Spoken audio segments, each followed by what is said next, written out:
Europe 1. Nico Saliagas, vous recevez ce matin l'ancien patron du groupe PSA Peugeot Citroën, Christian Streff. Bonjour Christian Streff. Bonjour. Vous avez 64 ans. Vous avez dirigé le groupe PSA Peugeot Citroën pendant 2 ans. Et le matin du 11 mai 2008, votre vie va basculer. Vous vous sentez soudainement mal, vous voulez vous allonger et vous faites un AVC. Oui, c'est ça, oui.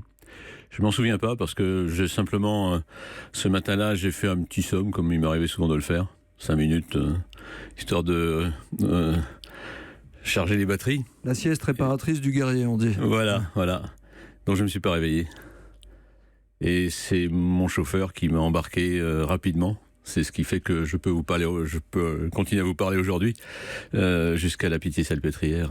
Et quand vous vous réveillez, on constate que votre disque dur de votre mémoire, une partie est abîmée. Il faut tout réapprendre. Oui, à peu près tout. Qu'est-ce que vous avez oublié, par exemple ?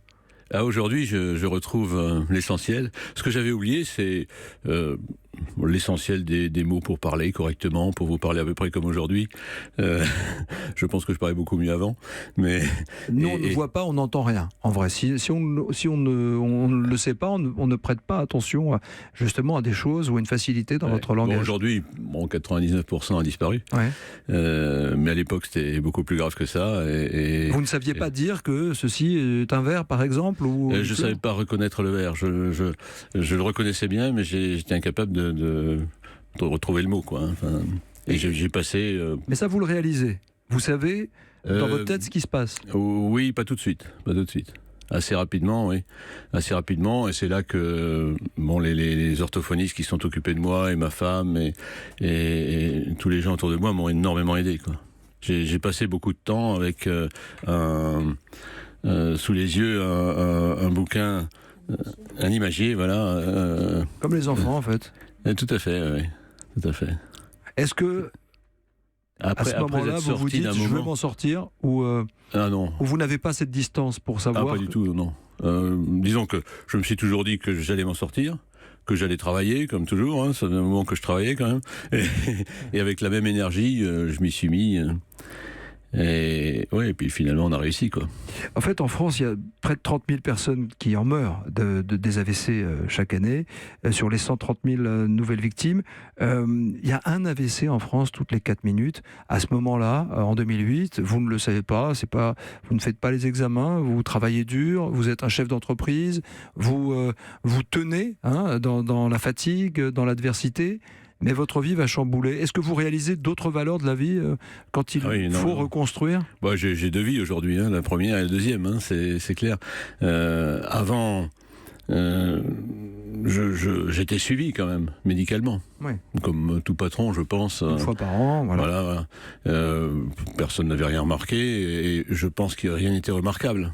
C'est-à-dire que cet AVC, j'aurais très bien pu l'avoir avant, ou même l'avoir demain. Enfin, c'est-à-dire que la difficulté, c'est que ça peut vous tomber dessus, que vous travaillez beaucoup, que vous travaillez peu. C'est une grosse discussion que j'ai toujours avec ma femme. Il n'y a pas de signe avant-coureur, systématiquement, non. en fait. Non. Il y a des petits AVC un peu silencieux. C'est clair, je travaillais énormément, je buvais beaucoup de café, je dormais peu, ainsi de suite. C'était le début de la crise, quand même. Il faut vous resituer un peu en 2008. L'automobile allait très très mal, on plongeait. Ça me préoccupait énormément. Je pense que je dormais très très peu à ce moment-là. C'est un des facteurs. Maintenant, est-ce que c'est le seul ? Je pense pas. Vous avez reconstruit votre vie en allant vers quoi ? Alors, d'abord, je me suis reconstruit. D'abord, j'ai passé physiquement déjà 3 ans à réapprendre, à lire, à écrire, à compter, et j'ai réussi ça. C'est d'ailleurs le message que j'ai essayé de passer avec le bouquin à tous les gens qui ont eu un AVC, c'est battez-vous, quoi. Battez-vous. Pas de fatalité. Non, il n'y en a pas.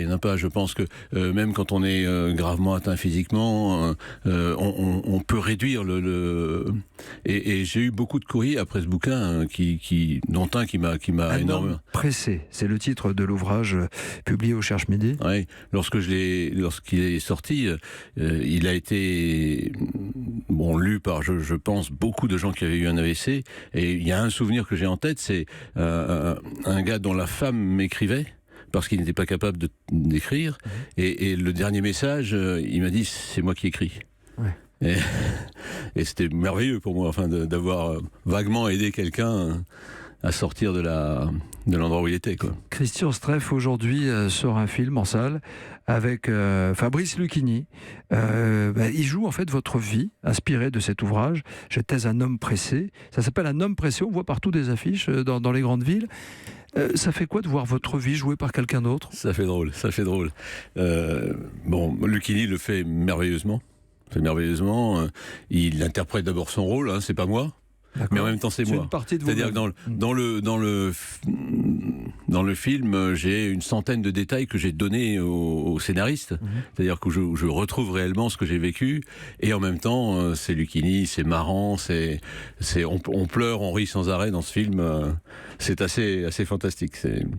Un dernier mot. Qu'est-ce que vous avez appris de cette épreuve de la vie ? Un dernier mot. J'ai appris à écouter. Ce que je faisais très peu avant. Et ensuite, d'abord par obligation, et ensuite par intérêt, j'écoute beaucoup plus, je pense. Et j'ai appris ce que c'est que le temps. Merci d'avoir été notre invité ce matin sur Europe 1, Christian Streff. Votre vie est racontée dans cet ouvrage « J'étais un homme pressé » aux éditions du Cherche Midi. Et votre vie est également portée au cinéma à partir d'aujourd'hui avec Fabrice Lucchini qui vous incarne. Merci d'être passé dans la matinale d'Europe 1. Merci.